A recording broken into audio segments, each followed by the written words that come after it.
Hello guys, and welcome back to the Shadowventure Devlog series. Now if you remember from last week, I said that I will be trying to do a more weekly devlog, where I just show off the changes made in the game that week, instead of showcasing the last major feature I added. Before we get started though, don't forget to join our Discord, link is in the description. So let's talk about the biggest change for this week. Last week I redid the item system, and with that I said I would also be redoing the inventory.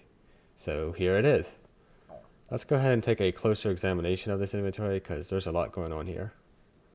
In the top left corner, we have the actual item slots, which show the items that you currently have unlocked. They're split into three sections: the melee, ranged, and gems. For melee and ranged, a scoreboard will appear once you've unlocked more than 10 items, since there are only 10 slots on screen. Of course, the HUD shows at the bottom so you can see your currently equipped items.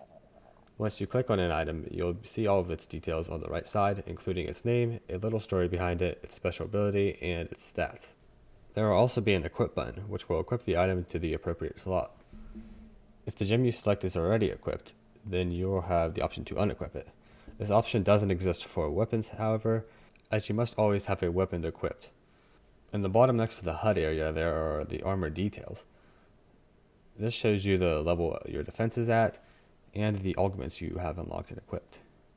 Augments are special abilities that you can unlock by finding them throughout the world.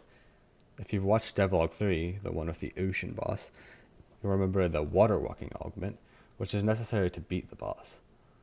Lastly, for the inventory, there are these tabs at the top. Currently, I'm looking at the backpack tab, but there's also the bestiary tab, which gives you details on every enemy that you encounter, and the map tab, which of course shows the map of the world. I haven't touched these tabs yet, so there's nothing really to show for them.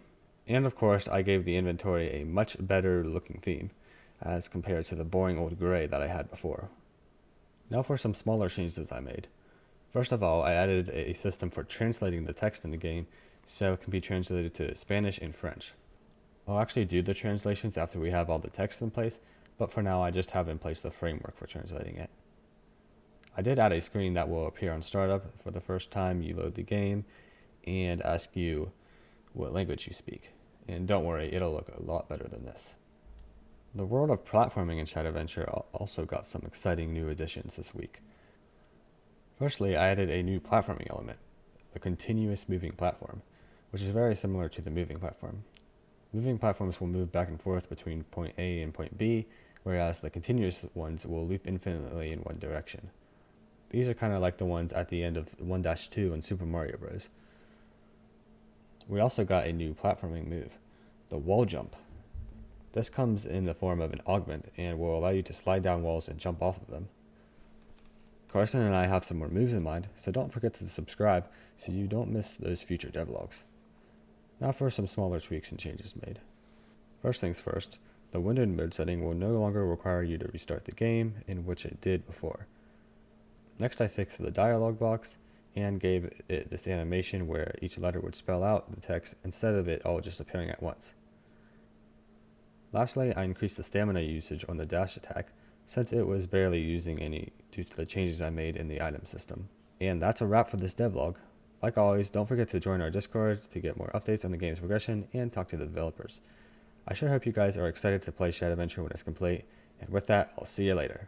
Goodbye!